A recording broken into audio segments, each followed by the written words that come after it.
those of you who are feeling called to this reading in particular, welcome to your mystery reading.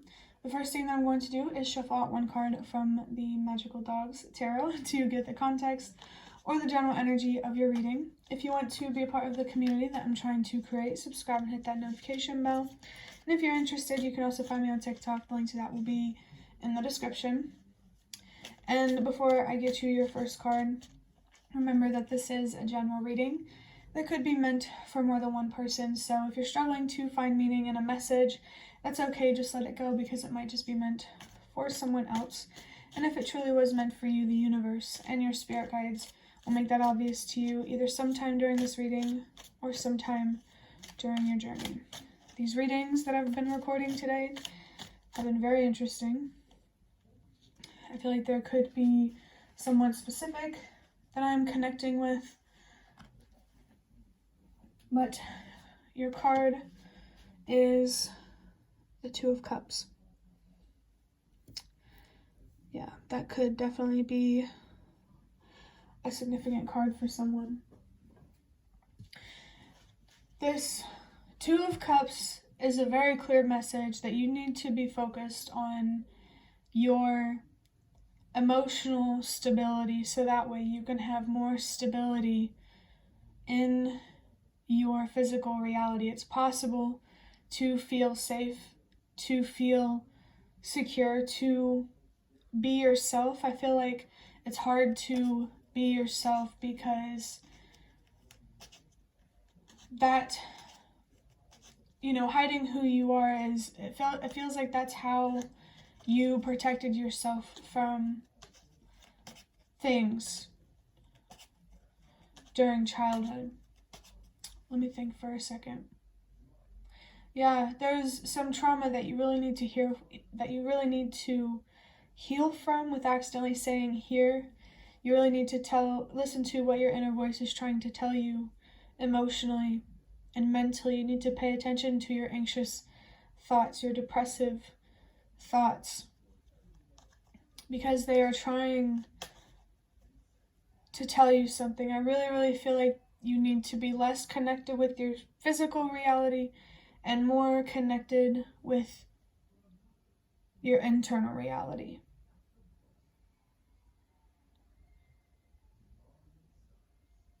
To manifest a more balanced reality that really starts from within, emotional stability definitely feels like it is going to be the topic of this reading.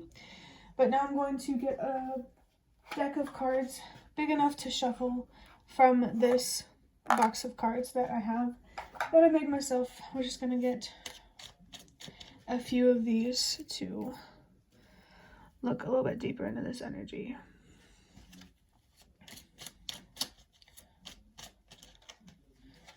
The number 25 could be significant, but we have 71.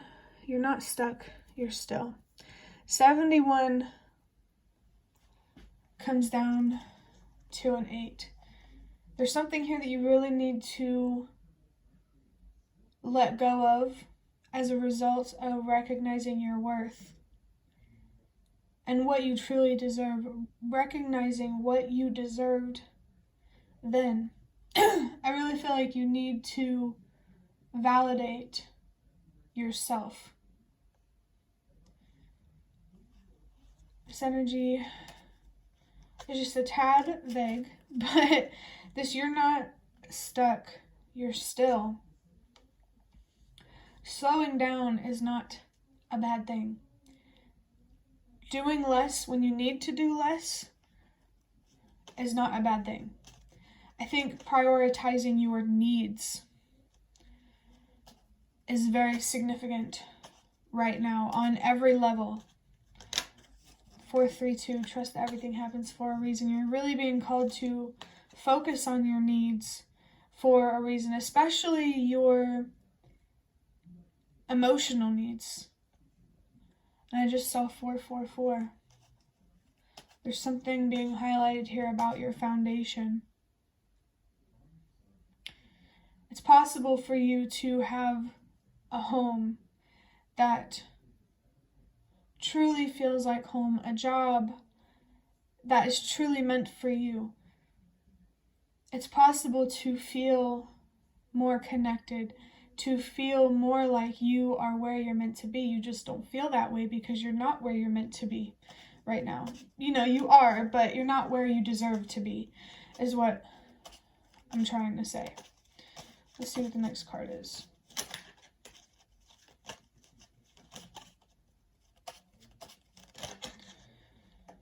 We have song lyrics from What If I Was Nothing by All That Remains. It has the number 64. If you're thinking I might be led astray, just remember this one question. What if I was nothing? What if this is true? What if I was nothing, girl? Nothing without you. This could come from a specific person, but mostly it feels like it's coming from the universe. I know this is kind of like a love song, but the way I'm interpreting it is the universe wants you to know that it's not going anywhere. It'll always be there. Your spirit guides will always be there, ready to help. It feels like there's something here about how like they're always present with you. There could be a specific spirit guide or specific spirit guides that are present with you. So this, I don't want this to come off as creepy, but even if you feel like you're alone, you really aren't, especially on an energetic level, especially on an emotional level. There could definitely be a message here about being the change that you wish to see. And I remember this has 64 on it. It comes down to a 10.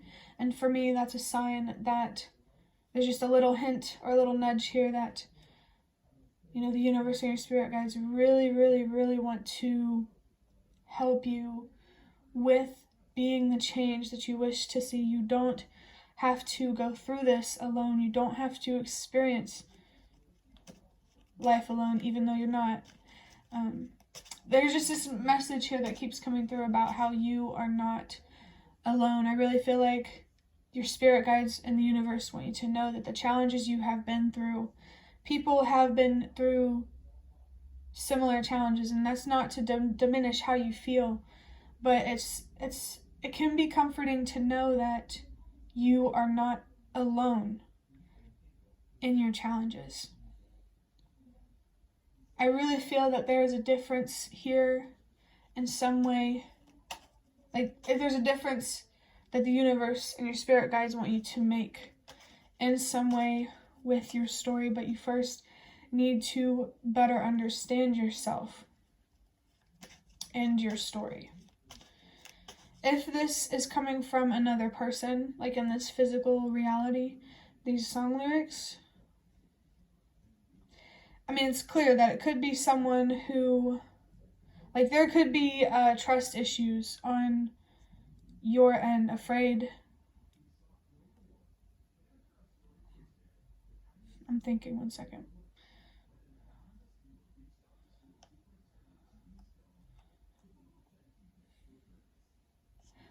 I'm still thinking. Give me a second. I don't know if this is an energy in your life. The most that I can get from this is that there are trust issues in this relationship that need to be addressed. And it's going to need more than that. Not only do they need to be addressed, they also need to be healed or fixed in some way. I don't know how to say that. But let's see what your last card is.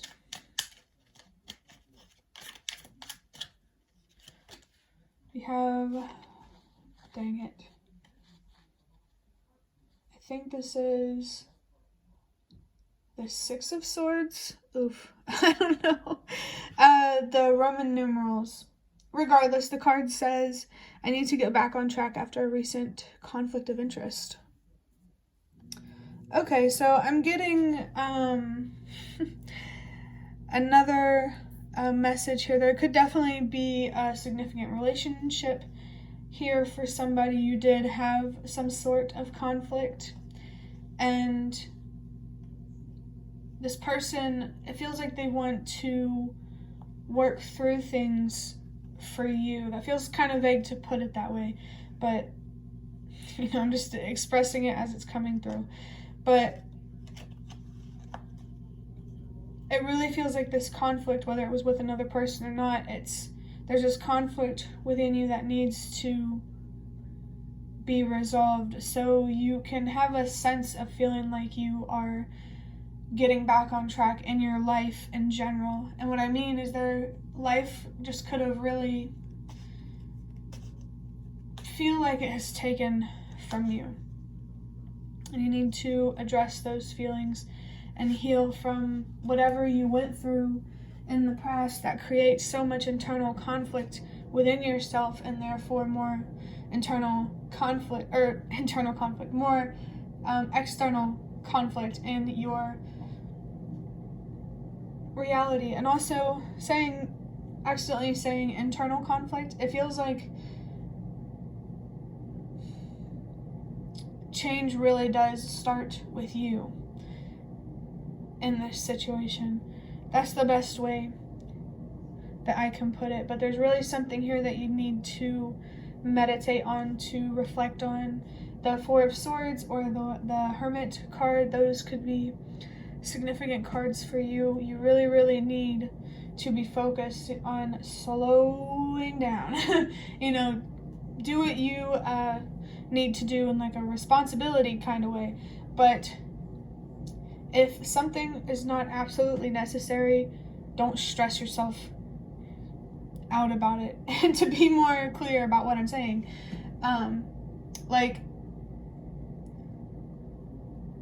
say you have something that you want to do, that you had planned to do today, but you're just not feeling it. If it's not absolutely important that that thing needs to get done today, don't be hard on yourself. Don't stress it. I saw 1222. The universe and your spirit guides just want you to be yourself and to trust that it's going to pay off. Trust that slowing down and connecting with yourself more is going to pay off, because why wouldn't it? I don't know. But that will be the end of your reading. I hope that it was helpful or relevant in some way. If you liked it, hit the like button to show me that. That is the best way to support me. And if you'd like to offer even more support, you can donate through the thanks button directly below the video. Absolutely not obligated, but always very much appreciated. And thank you so much to those of you who have shown your support thus far. It really means a lot to me, and it really does make a difference. Feel free to leave a comment as well. I'd really love to connect with you more if you're open to it. But the last thing that I want to say is thank you so much for watching, and I hope to see you around.